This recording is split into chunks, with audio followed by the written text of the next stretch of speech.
Hi friends, me for you ടെക്കിന്റെ മറ്റൊരു വീഡിയോയിലേക്ക് ഏവർക്കും സ്വാഗതം. ഇന്നത്തെ വീഡിയോയിലൂടെ നിങ്ങളോട് പറയാൻ ശ്രമിക്കുന്നത് ക്രെഡിറ്റ് കാർഡും ഡെബിറ്റ് കാർഡും തമ്മിലുള്ള വ്യത്യാസവും ഇതിന്റെ ഗുണവും ദോഷവും ഒക്കെ സംബന്ധിച്ച് എല്ലാ വിവരങ്ങളും അടങ്ങിയ ഒരു വീഡിയോ ആണ് ഇന്ന് നിങ്ങളുടെ മുന്നിൽ അവതരിപ്പിക്കുന്നത്. ഈ ക്രെഡിറ്റ് കാർഡും ഡെബിറ്റ് കാർഡും നമുക്ക് ഓൺലൈനിലും ഓഫ്ലൈനിലും ഉപയോഗിക്കാം എന്നുള്ളതാണ് ഒരു നേട്ടം. അതുപോലെ തന്നെ ഇത് തമ്മിലുള്ള വ്യത്യാസം എന്ത്? ഈ ക്രെഡിറ്റ് കാർഡും ഡെബിറ്റ് കാർഡും തമ്മിലുള്ള വ്യത്യാസം എന്ത്? ഡെബിറ്റ് കാർഡിൽ നമ്മളൊരു ബാങ്ക് സേവ് അക്കൗണ്ട് ആയിട്ട് ലിങ്ക് ആയിരിക്കും നമ്മുടെ ഡെബിറ്റ് കാർഡ്. ഏതെങ്കിലും ഒരു ബാങ്കിലെ അക്കൗണ്ട് ആയിട്ട് നമുക്ക് ലിങ്ക് ചെയ്തിട്ടുള്ളതായിരിക്കും നമുക്ക് ഈ പറയുന്ന ഡെബിറ്റ് കാർഡ് എന്ന് പറയുന്നത്. ആ ഡെബിറ്റ് കാർഡിൽ അല്ലെങ്കിൽ ആ അക്കൗണ്ടിൽ എത്ര പണമുണ്ടോ അത്രയും പണം നമുക്ക് പല സമയങ്ങളിലായിട്ട് അത് വിഡ്രോ ചെയ്ത് നമുക്ക് ഉപയോഗിക്കാം. അത് ATM നിന്നോ അല്ലെങ്കിൽ ഓൺലൈൻ പർച്ചേസോ അത് എന്ത് ചെയ്തും ആ ഉള്ള പണം നമുക്ക് യൂസ് ചെയ്യാം. പക്ഷേ ക്രെഡിറ്റ് കാർഡിന്റെ ഉപയോഗം നേരെ മറിച്ചാണ്. അങ്ങനെയല്ല. കാരണം ക്രെഡിറ്റ് കാർഡ് ഉപയോഗിക്കുന്നത് പലപ്പോഴും ഏതെങ്കിലും ബാങ്കിലെ ക്രെഡിറ്റ് കാർഡ് ആ കമ്പനിയുടെ ആണെങ്കിൽ അവർ പ്രൊവൈഡ് ചെയ്യുന്ന ഒരു ലിമിറ്റ് ഉണ്ട്. ആ ലിമിറ്റ് നമ്മുടെ ക്രെഡിറ്റ് അക്കൗണ്ടിൽ വരികയും ആ അക്കൗണ്ടിൽ ആ ലിമിറ്റിന് അനുസരിച്ച് നമുക്കത് ചിലവാക്കാൻ പറ്റുകയുള്ളൂ. അങ്ങനെയുള്ള ഒരു സാഹചര്യമുണ്ട്. അപ്പോൾ അതെന്താണെന്ന് വെച്ചാൽ കുറച്ചുകൂടെ മനസ്സിലാക്കി തരാം. ആ ക്രെഡിറ്റ് എമൗണ്ട് ഇപ്പോൾ ഇതിൻ്റെ ഉള്ളൊരു നേട്ടം എന്ന് പറയാൻ ഉദ്ദേശിക്കുന്നത്, ഇപ്പോൾ നമ്മളൊരു ഓൺലൈൻ പർച്ചേസ് നടത്തുകയാണ്. ഏതെങ്കിലും ഫ്ലിപ്കാർട്ടോ ആമസോണോ പോലുള്ള ഒരു വെബ്സൈറ്റിൽ വഴി നമ്മളൊരു പർച്ചേസ് നടത്തുമ്പോൾ നമ്മുടെ ഡെബിറ്റ് കാർഡ് ഉപയോഗിച്ചാണ് പർച്ചേസ് നടത്തുന്നതെങ്കിൽ ഒരു 5000 രൂപയുടെ സാധനം നമ്മുടെ അക്കൗണ്ടിൽ ഏകദേശം 3 രൂപയുള്ളൂ, 3000 രൂപ അക്കൗണ്ടിൽ ഡിപ്പോസിറ്റ് ബാലൻസ് ഉള്ളെങ്കിൽ ഒരിക്കലും നമുക്കത് പർച്ചേസ് ചെയ്യാൻ സാധിക്കില്ല. അതൊരു ദോഷമാണ് ഡെബിറ്റ് കാർഡിന്. പക്ഷെ ക്രെഡിറ്റ് കാർഡ് അങ്ങനെയല്ല. ക്രെഡിറ്റ് കാർഡിൽ നമുക്ക് ഏകദേശം എത്ര രൂപയുടെ വേണേലും ആ നമ്മുടെ നമ്മൾ ആ പണത്തിന് നമുക്ക് ക്രെഡിറ്റ് കാർഡ് ഉപയോഗിച്ച് നമുക്ക് ആ സാധനം പർച്ചേസ് ചെയ്യാൻ സാധിക്കും.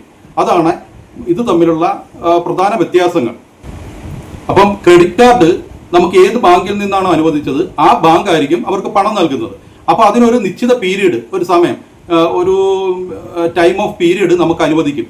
ആ പീരീഡിനുള്ളിൽ നിന്നുകൊണ്ട് തന്നെ നമ്മൾ ആ പണം ഈ ക്രെഡിറ്റ് കാർഡ് വാങ്ങി അല്ലെങ്കിൽ ഉപയോഗിച്ച് നമ്മൾ ആ പണം കൃത്യസമയത്ത് തന്നെ അടച്ചു തീർക്കണം.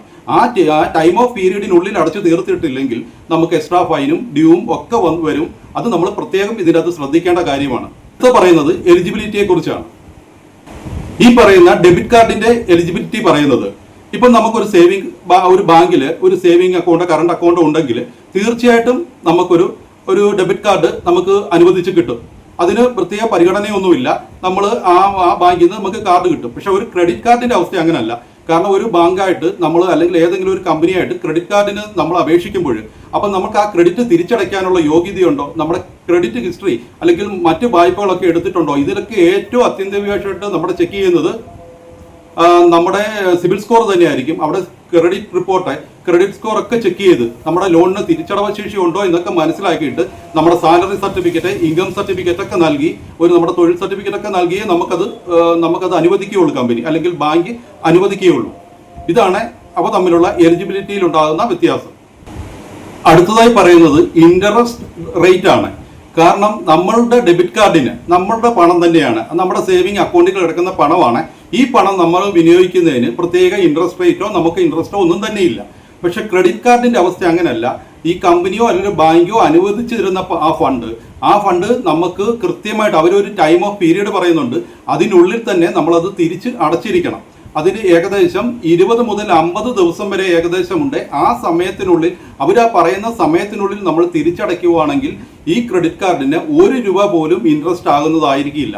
കാരണം ഇൻട്രസ്റ്റ് ഫ്രീ ആയിരിക്കും. അതുപോലെ ഒരു കാര്യം നമ്മൾ ശ്രദ്ധിക്കേണ്ടത്, ഈ ഡേറ്റ് കഴിഞ്ഞു കഴിഞ്ഞാൽ നമ്മൾ അധിക ഇൻട്രസ്റ്റുകൾ നൽകി നമുക്ക് ആ ലോൺ തിരിച്ചടയ്ക്കേണ്ടി വരും. അങ്ങനെ ഒരു പ്രത്യേകത അതിൻ്റെ അകത്തുണ്ട്. അത് പ്രത്യേകം ശ്രദ്ധിക്കുക. അടുത്തതായി പറയുന്നത് ക്രെഡിറ്റ് കാർഡും ഡെബിറ്റ് കാർഡും ATM-ൽ യൂസ് ചെയ്യാൻ പറ്റുമോ എന്നുള്ളതാണ്.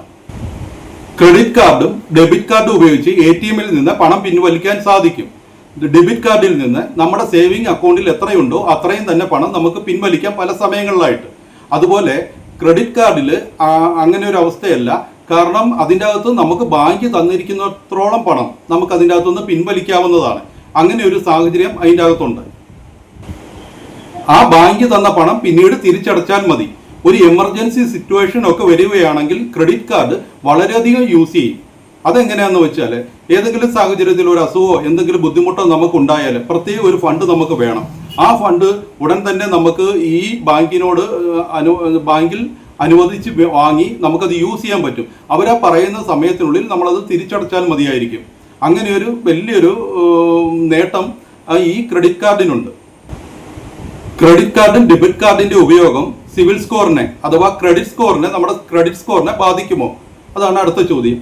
അപ്പോൾ അതെ, ഈ ഡെബിറ്റ് കാർഡിന്റെ നമ്മൾ യൂസേജ് ഒരിക്കലും നമ്മുടെ സിവിൽ സ്കോറിനെ ബാധിക്കത്തില്ല. അത് യാതൊരു തരത്തിലും സിവിൽ സ്കോറിന് ഗുണവും ദോഷവും ചെയ്യില്ല.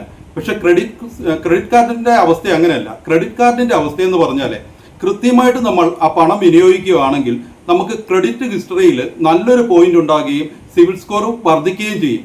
അതുപോലെ തന്നെ തിരിച്ച് നമ്മൾ ഈ പണം കൃത്യസമയത്ത് തിരിച്ചടയ്ക്കാതെ ഡ്യൂ ഒക്കെ ഇട്ടാണ് അടയ്ക്കുന്നതെങ്കിൽ ഒരുപാട് ദോഷവും നമുക്ക് ക്രെഡിറ്റ് ഹിസ്റ്ററിയിൽ ഉണ്ടാകും. പിന്നീട് നമുക്ക് ലോൺ കിട്ടാനൊക്കെ ബുദ്ധിമുട്ടുണ്ടാകും. അങ്ങനെ ഒരു സാഹചര്യമുണ്ട്. അപ്പം വ്യക്തമായിട്ടും നമ്മൾ യൂസ് ചെയ്ത് മുന്നോട്ട് പോയാൽ ഈ ക്രെഡിറ്റ് കാർഡ് എപ്പോഴും നല്ലൊരു സംവിധാനമാണ് നമുക്ക് നൽകുന്നത്. ഈ ക്രെഡിറ്റ് കാർഡിനുള്ള ക്രെഡിറ്റ് ലിമിറ്റ് എത്രയാണ്? അത് നമ്മുടെ എലിജിബിലിറ്റി അനുസരിച്ച് ബാങ്കാണ് തീരുമാനിക്കുന്നത് നമുക്ക് എത്ര ക്രെഡിറ്റ് നൽകാമെന്ന്.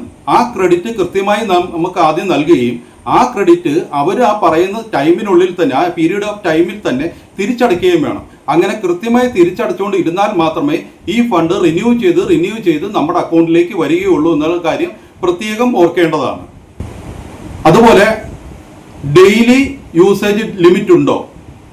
ഡെബിറ്റ് കാർഡിന് നമുക്കറിയാം ഒരു പ്രത്യേക രീതിയിൽ നമ്മൾ ATM നിന്നോ അല്ലെങ്കിൽ ഫണ്ട് വിനിയോഗിക്കുന്നതിനോ പിൻവലിക്കുന്നതിനോ ഒരു നിശ്ചിത തുക അത് അവരവരുടെ ഹിസ്റ്ററി അനുസരിച്ച് അല്ലെങ്കിൽ അവരവരുടെ സേവിങ്സ് അക്കൗണ്ടിന്റെ രീതി അനുസരിച്ച് നമുക്കത് വിഡ്രോ ചെയ്യാൻ പറ്റും. പക്ഷേ ക്രെഡിറ്റ് കാർഡിന്റെ അവസ്ഥ ഒരു മാസത്തേക്ക് നമുക്ക് ഇത്ര ഫണ്ട് വിനിയോഗിക്കാം എന്നുള്ളതാണ്. ആ മാസത്തിൽ നമുക്ക് അത്രയും ഫണ്ട് തന്നെ നമുക്ക് യൂസ് ചെയ്യാനും സാധിക്കും. അടുത്തത്, ഈ ക്രെഡിറ്റ് കാർഡിനും ഡെബിറ്റ് കാർഡിനും ആനുവൽ ഫീസ് ഉണ്ടോ എന്നുള്ളതാണ്. അപ്പൊ നമുക്ക് ഡെബിറ്റ് കാർഡിന് യാതൊരു തരത്തിലുള്ള ആനുവൽ ഫീസും ഇല്ല. അത് നമുക്ക് ഒരു ബാങ്കിൽ സേവിങ് അക്കൗണ്ട് ഉണ്ടെങ്കിൽ നമുക്ക് ഡെബിറ്റ് കാർഡ് കിട്ടും. അതുപോലെയല്ല ക്രെഡിറ്റ് കാർഡിന്റെ ചില കമ്പനികൾ അല്ലെ ചില ബാങ്കുകൾ ആനുവൽ ഫീസ് ഈടാക്കുന്നുണ്ട്. അപ്പൊ നിങ്ങൾ കൃത്യമായിട്ട് ഇതൊക്കെ മനസ്സിലാക്കിയതിന് ശേഷം, അതിന്റെ ഡീറ്റെയിൽസ് എല്ലാം മനസ്സിലാക്കിയതിന് ശേഷം മാത്രമേ ഏത് കമ്പനിയിൽ നിന്നാണ് അല്ലെ ഏത് ബാങ്കിൽ നിന്നാണ് ക്രെഡിറ്റ് കാർഡ് എടുക്കേണ്ടത് എന്ന് പ്രത്യേകം ചിന്തിച്ച് മനസ്സിലാക്കിയതിന് ശേഷം മാത്രം എടുക്കുക. അപ്പം ഡെബിറ്റ് കാർഡ് ക്രെഡിറ്റ് കാർഡും പറഞ്ഞു കഴിഞ്ഞു. ഇനി ATM കാർഡിനെ കുറിച്ചാണ് പറയുന്നത്.